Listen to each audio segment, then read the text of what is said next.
دوستو، تاریخ ازدی میں مذکور ہے جب ہلاکو خان نے بغداد پر قبضہ کیا تو بغداد کی اینٹ سے اینٹ بجا دی۔ بغداد جو ایک شہر تھا جو عباسیوں نے جس پہ بڑی محنت کی، بڑی انویسٹمنٹ کی، لیکن بغداد کو گھیر کر اس پہ منجنیقوں سے بمباری کی گئی اور بعض روایات کے تحت 19 لاکھ اہل سنت والجماعت شہید ہو گئے، اور شیعہ علی تو پہلے ہی شہزادہ ابو بکر نے 1 لاکھ شیعہ محلہ کرخ میں قتل کر دیے، جس کے نتیجے میں شیعوں نے ہلاکو خان کو دعوت دی اور اس کو سپورٹ کیا۔ تو دوستو، جب اس نے قبضہ کیا 40 دن تک یہ شہر جلتا رہا، لاشیں کتے اور گدھ کھاتے رہے۔ ایک بہت بڑا المیہ ہے ہسٹری کا، لیکن پھر بھی ہم اسی فرقہ واریت یعنی بہمی جنگ و جدل سے باز نہیں آتے، جس کی سب سے بڑی مثال آج بھی گلگت بلتستان اور افغانستان اور خاص کر پارا چنار کے شیعہ علی ہیں، جن پہ ظلم اور تشدد کیا جا رہا ہے۔ بدبخت ضیاء الحق نے بھی طالبان سے حملہ کرایا تھا 1988 میں، پھر چلاس کے مقام پر ان کے بندے چن کے قتل کیے گئے، جبکہ ان کے پاس ایک راستہ یہ ہے، دوسرا کارگل ہے جو ہندوستان کی طرف جاتا ہے۔ تو یہ حکمران دعوت دے رہے ہیں ان شیعوں کو کہ یہ کھل کر بھارت یا چین سے الحاق کریں۔ اگر یہی حالات رہے تو مجھے ڈر لگتا ہے کہ سلسلہ اور بھی بدلے گا۔ کیا ہوتا ہے، تاریخ تو بہرحال تاریخ ہے، وہ تو اپنے رستے خود جوڑتی ہے۔ بہرحال ہلاکو خان نے بغداد پر قبضہ کرنے کے بعد اپنے ایک بھائی طغا تیمور کو واسط اور بک تیمور کو شوستر فتح کرنے کے لیے روانہ کیا۔ طغا تیمور نے شہر واسط کو اچھی طرح سے تاراج کیا اور بک تیمور کی آمد کی خبر سن کر حاکم شوستر نے اپنی فوج کو ساتھ لیا اور بصرہ چلا گیا۔ جب بک تیمور شوستر کے قریب پہنچا تو شہر کے معززین نے اس کا پرتپاک استقبال کیا اور اظہار اطاعت کیا۔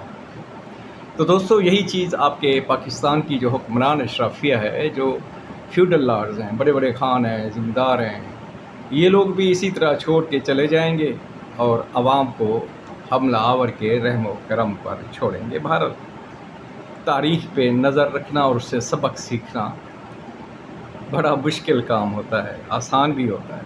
تو دوستو، یوں یہ شہر تاتاریوں کی تباہ کاری سے بال بال بچ گیا۔ بک تیمور کے ساتھ تاج الدین کرد بھی تھا، اسے شوستر تاراج کرنے کا بہت شوق اشتیاق تھا۔ چنانچہ اس نے بک تیمور سے کہا، آپ نے شوستر کو تاراج نہ کر کے اچھا نہیں کیا، کیونکہ بک تیمور یہ جو تھا تاج الدین، یہ ایک سنی کرد تھا اور شوستر میں زیادہ تر لوگ شیعہ آل محمد تھے۔ مطلب اس کو یہی شوق تھا کہ شیعہ اہل بیت کو قتل کیا جائے۔ بہرحال بک تیمور نے کہا، اہل شہر نے اس کی نوبت ہی نہیں آنے دی تو میں کیسے اس شہر کو تباہ و برباد کرتا۔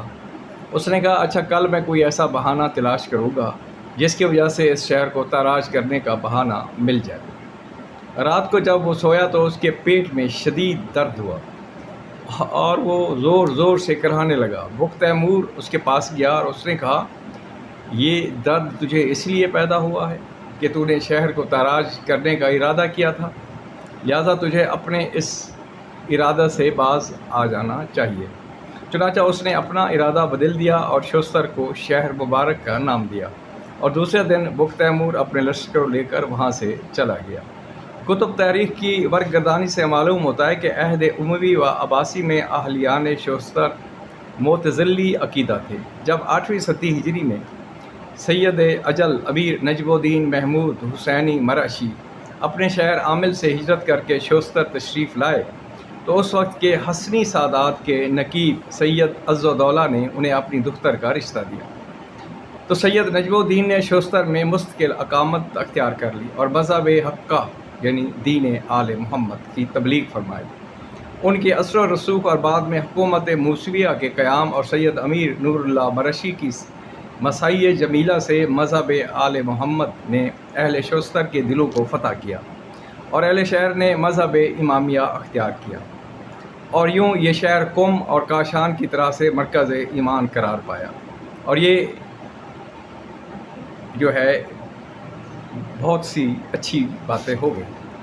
اس شہر میں ایک امام زادہ کا عالی شان مزار بھی ہے، اور یہاں کا قلعہ سلاسل بھی قابل دید ہے، اور یہاں مقام خضر اور شیخ شمس الدین اور والدہ سہل کا مزار بھی موجود ہے۔ البتہ آج کل شوستر کی وہ پرانی بات نہیں رہی، کیونکہ رحم دل بادشاہ دنیا سے رخصت ہو گئے اور پسماندگان ایسی تھے۔